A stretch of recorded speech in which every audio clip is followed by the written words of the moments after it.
Hey, good morning, everyone. Happy Friday morning to you. Welcome back to Morning Musings. My name is Don K. Preston. I'm the president of Preterist Research Institute of Ardmore, Oklahoma. This is video number 17, if my count is correct, in our ongoing examination of the subject, if you please, why N.T. Wright is wrong on the redemption of the body, i.e., the redemption of creation. Now, I've just got to say this again. I have tremendous respect for N.T. Wright. I think everybody knows that by now. I cite him in my books. I've written 33 books, and I probably cite, quote from N.T. Wright in at least half of those books. So there's no question that I appreciate him a tremendous amount. I appreciate his scholarship, but there are certain things that I just simply do not think are proper and right, pun intended, in Wright's eschatology. And so, I want to continue today our examination of Isaiah chapter 65. Now, remember, N.T. Wright believes that Romans 8, 1 Corinthians 15, 1 Thessalonians 4, Revelation 21, etc., as well as Isaiah 65 and 66, were predictive of this new creation. Now, what does N.T. Wright believe about the new creation? Essentially, Wright believes that when Christ comes again, now mind you, and this is really quite important, N.T. Wright believes that it is wrong to say the ancient Jews believed in the end of time. You catch that? He says that view is a mistake on the part of the modern church. So, N.T. Wright says, well, the Jews didn't believe in the end of time, the end of human history. Okay. But N.T. Wright does posit a time when Jesus comes, the earth is completely renovated by fire, and God recreates physical heaven, physical earth. Now, I don't know about you, but that sort of kind of strikes me as an end of human history. What happens to all the wicked at that time? Well, if you take 2 Peter chapter 3, it's the time of the destruction of the ungodly. Well, that's kind of a end of human history as we know it, isn't it? So, to me, they're real conflicting issues, real conflicting doctrines in N.T. Wright's doctrine of the new heaven and new earth. And by the way, N.T. Wright is not alone. Men such as Kim Riddlebarger, Richard Middleton, and a host of other scholars take the same position of a yet future time in which Christ will come. Now, mind you, once again, N.T. Wright says the dispensational view of Jesus coming out of heaven, as he terms it, spiraling out of heaven on a cumulus cloud, is mistaken. Okay, then how does Jesus get here? I mean, if you are going to argue, as N.T. Wright does, that this language of coming on the clouds of heaven is typical Old Covenant Jewish apocalyptic language, not to be taken literally, then if you believe Jesus is going to come and renovate literal physical heaven and earth and rule and reign on earth in a physical kingdom, how does he get here?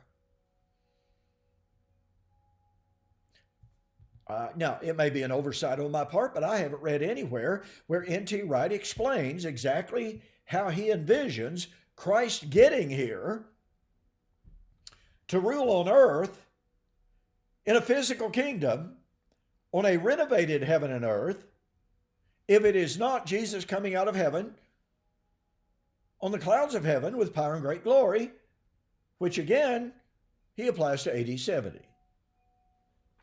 To me, this is somewhat troublesome. It is certainly perplexing on how he can argue against such literalism on the one hand and then turn around and take a position, that would certainly seem to indicate that he has to believe in some kind of a literal coming out of heaven on the clouds of heaven. But I've been examining Isaiah chapter 65 over the last few weeks, demonstrating that N.T. Wright's view of this new creation simply does not jive with what Isaiah foretold. And I'm going to conclude our study of Isaiah chapter 65 in the discussion of the new heaven and new earth today. And I simply want to read Isaiah 65, and I'm going to begin reading with verse 17. For behold, I create a new heaven and a new earth, and the former shall not be remembered.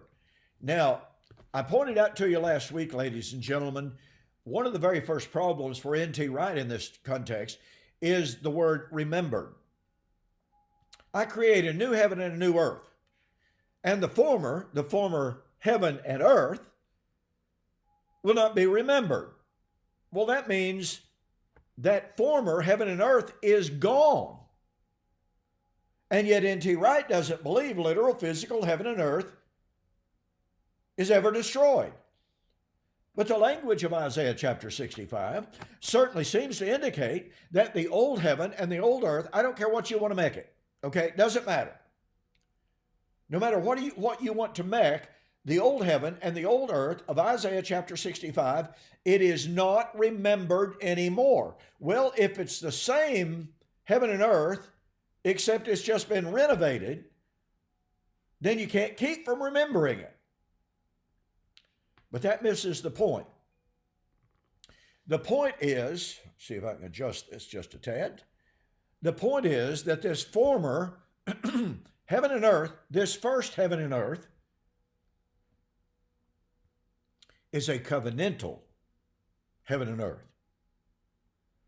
And it is that covenantal relationship, as I pointed out last week, it is that covenant which gave that former heaven and earth its identity, its meaning, and its significance.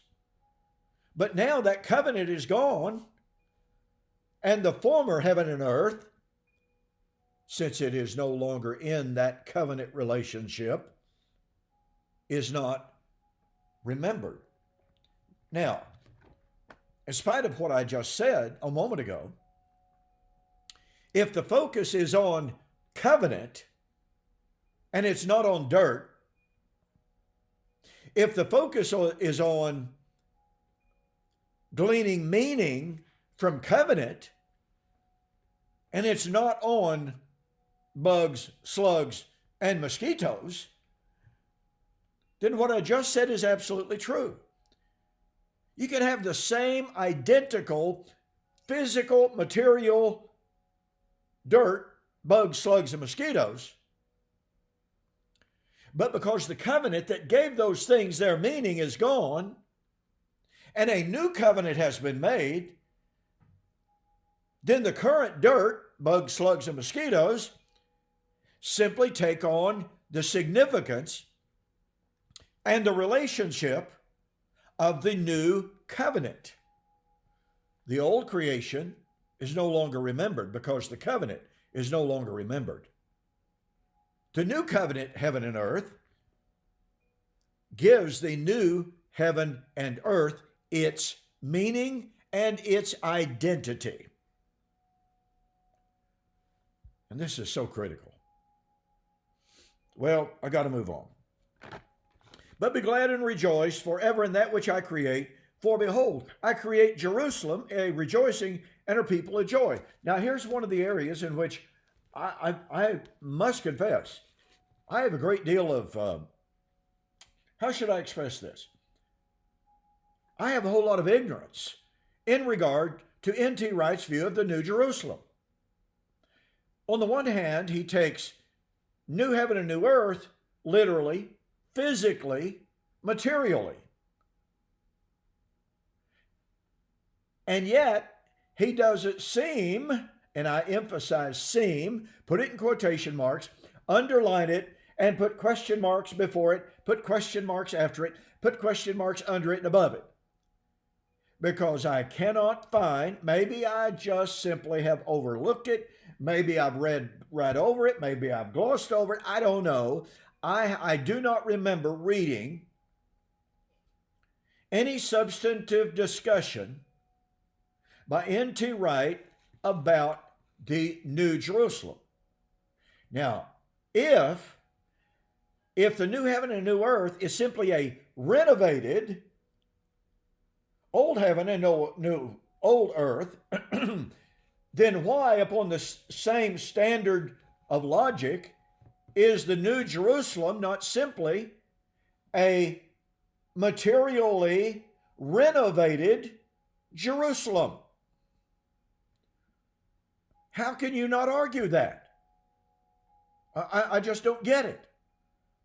So once again, if heaven and earth is literally, physically, materially renovated and restored, then why is it not true that the New Jerusalem is the literal physical Jerusalem over there in the land of Israel that is renovated and restored? Why not? If N.T. Wright were to say, no, the New Jerusalem is the church of the living God, then do we not have a right to say, well, yeah, the new heaven and the new earth is the new creation of Christ, which has nothing to do with dirt, has nothing to do with bugs, slugs, and mosquitoes.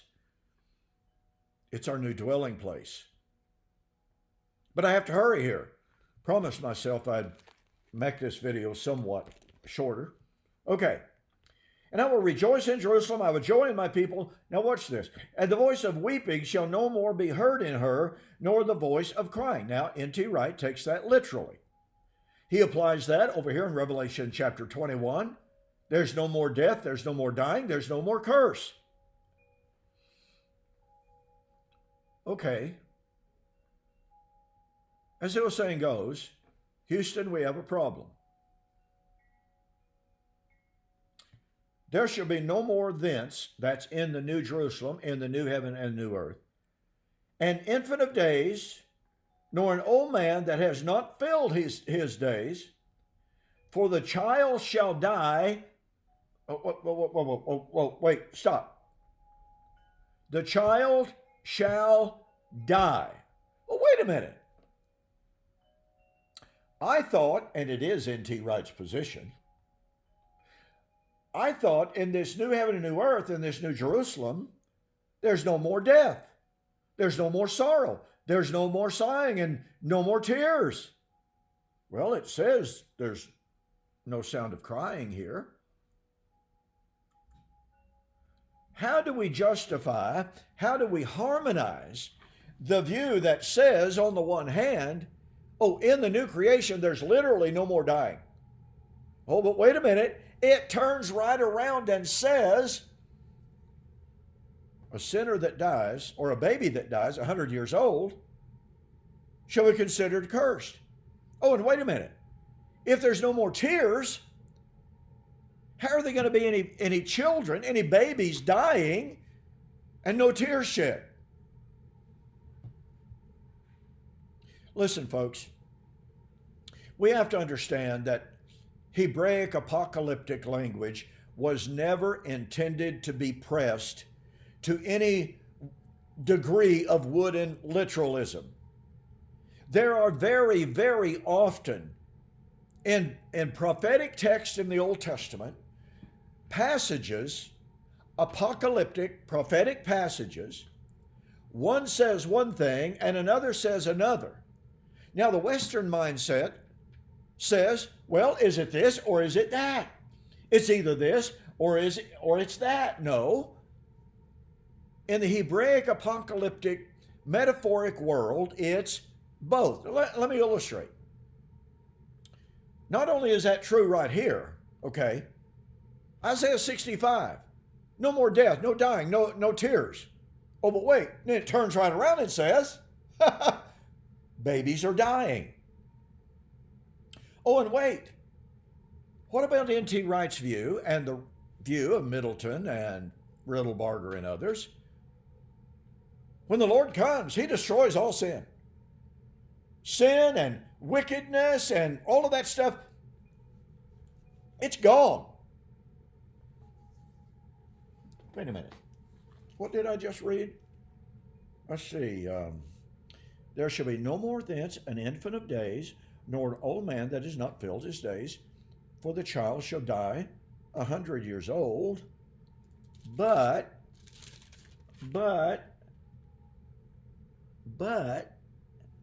the sinner, being 100 years old, shall be accursed. Wait a minute. N.T. Wright's view says there are no sinners in the new creation. Oh, and by the way, in Revelation 21 and 22, who is outside the city? Dogs, liars, those who work abomination, sinners. Listen, folks, preterists are very often accosted and condemned. People like to say, matter of fact, just this morning, I'm actually filming this on Thursday, but anyway, just this morning, I had a guy who claimed that he was a former preterist, and he said, you preterists have absolutely nothing. Because he said, in your view, God doesn't take care of anything. We still have all this rape and murder and lying and dishonesty. Your God is an utter failure. Well, wait a minute. In Isaiah 65, infants die. Is that your wonderful new Jerusalem? Your wonderful new creation? Infants dying? Oh, and there are sinners.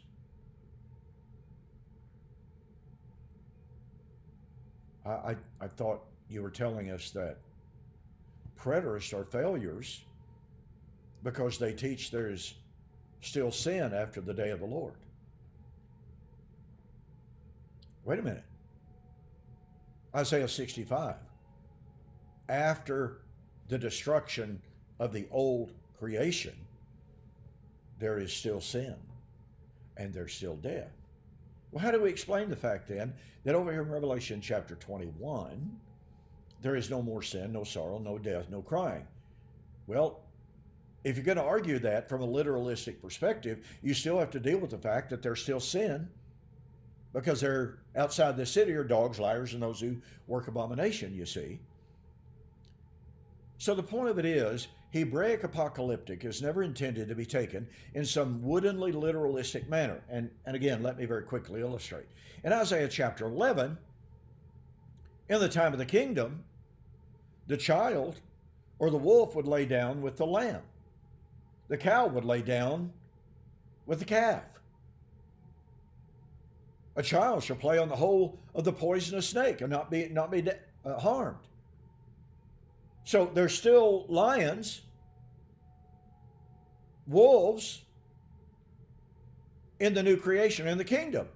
But wait a minute, Isaiah chapter 35, in the prediction of the kingdom, the establishment of the highway of holiness, there are no lions there. Say what? On the one hand, there are lions in the kingdom. On the other hand, there are no lions in the kingdom. And there are lots of illustrations like that from the Old Testament, apocalyptic language. We have to learn to think in,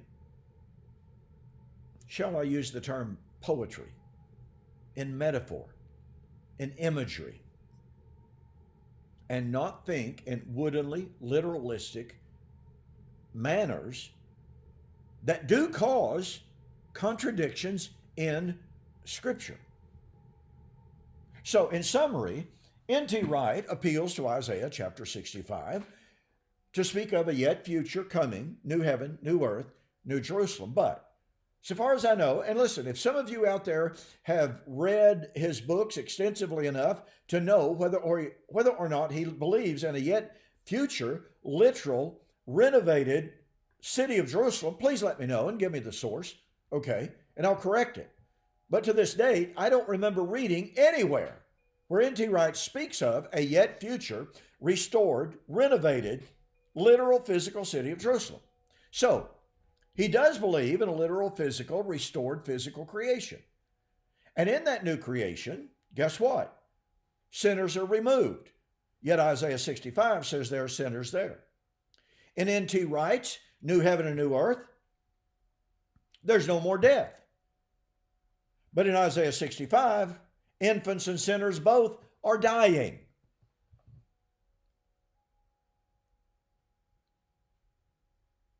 Bottom line, N.T. Wright's view of the new creation does not fit what Isaiah 65 says about the new creation. And when we conflate it with Revelation 21 and 22, we find there are no contradictions. One passage expands on another. One passage omits what one says, the other adds, but there is no contradiction. And of course, then we have to ask, what kind of no death is there in Revelation 21? Well, it is no more the death, no more of the death of Adam there. Not in the new creation. I won't go into that. You can get my book, The Elements Shall Melt with Fervent Heat, and my book, Like Father, Like Son, on Clouds of Glory. Both of those passages, I talk about this so-called contrast between these passages that discuss the new creation and the proper way to harmonize these passages. But again, bottom line, as I view it, as I see it, and as I understand it, N.T. Wright's view of the new heaven and new earth, of the redemption of creation, it simply will not mesh or harmonize with Isaiah chapter 65. Now, I'm not going to discuss Isaiah 66. I want to get back to Romans chapter 8 and our discussion of creation and the futility of creation. We will do that next week. You have a very safe weekend. God bless. I'll see you on Monday.